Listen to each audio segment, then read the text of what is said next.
అందరికీ నమస్కారం అండి. నా పేరు నూకల సూర్యప్రకాష్.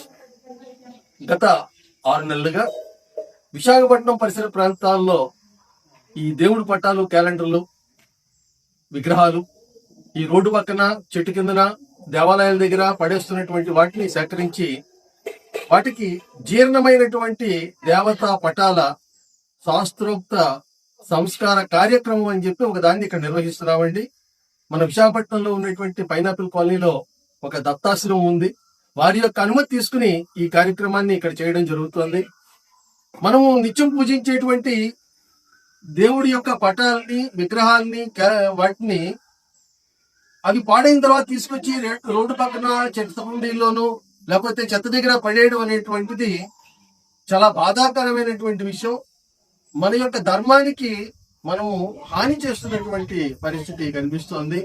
దీనికి పరిష్కారం ఏమిటి అని ఆలోచించి మన వేద పండితుల్ని, శాస్త్రాల్లో ఉండేటువంటి విషయాల్ని తీసుకుని వారి యొక్క సలహా మేరకు తిరిగి పంచభూతాల్లో కలుపుతున్నాం. ఇప్పుడు గాలి, అగ్ని, వాయువు, భూమి, ఆకాశము, నీరు అనేటువంటి పంచభూతాలలో తిరిగి విలీనం చేయడమే సంస్కారం. ఇప్పుడు వినాయక చవితి, దసరా, నవరాత్రుల అనంతరము మనం పెట్టినటువంటి విగ్రహాలని తీసుకొచ్చి నదుల్లోనూ, పారే నీటిలో లేదా సముద్రంలోనూ నిమజ్జనం చేయడం జరుగుతుంది.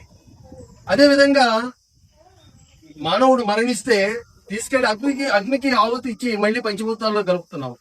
అదేవిధంగా ప్రాణ ప్రతిష్ఠ లేనటువంటి విగ్రహాలకు ఏ విధమైనటువంటి సంస్కారం చేయాలనేటువంటి శాస్త్రాల్లో ప్రత్యేకంగా చెప్పలేదు.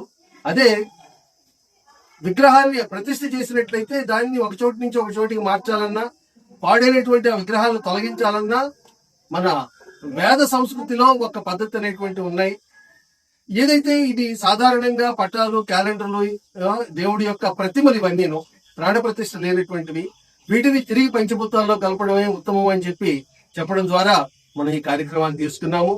మొదటిగా విశాఖ జీవీఎంసీ పరిధిలో ఒక వాహనాన్ని పెట్టి ఎక్కడెక్కడ రోడ్డు పక్కన ఉన్నాయో వాటన్నింటినీ కూడా సేకరించి ప్రతి పౌర్ణమి, అమావాస్య రోజున ఈ కార్యక్రమం ఇక్కడ నిర్వహిస్తున్నాము. విశేష స్పందన కారణంగా చాలా ఎక్కువగా పటాలు వచ్చి పడిపోతున్నాయి మాకు. వాటన్నిటినీ కూడా ఉంచడానికి గాని, వాటన్నిటికీ ఒకేసారి ఈ అగ్ని సంస్కారం చేసేటువంటి పరిస్థితి లేకపోవడం వల్ల మేము ఇంకా మంచి ప్లేస్ ఏదైనా దొరికితే అక్కడ పెడితే బాగుంటుందనేటువంటి ఆలోచనలో కూడా ఉన్నాము. ఈ కార్యక్రమానికి యంత్రాలు కూడా అవసరం ఉంది. ఇప్పుడు ప్లాస్టర్ ఆఫ్ ప్యారిస్, మెటల్, లేకపోతే సిరామిక్ మొదలైనటువంటి విగ్రహాలు అనేకం వస్తున్నాయి. వాటన్నిటినీ మాకు ఏం చేయాలి అనేటువంటి దగ్గర దాన్ని క్రష్ చేసేటువంటి యంత్రాలను కూడా తీసుకోవాల్సిన అవసరం ఉంది. మనకి పర్మనెంట్ ఒక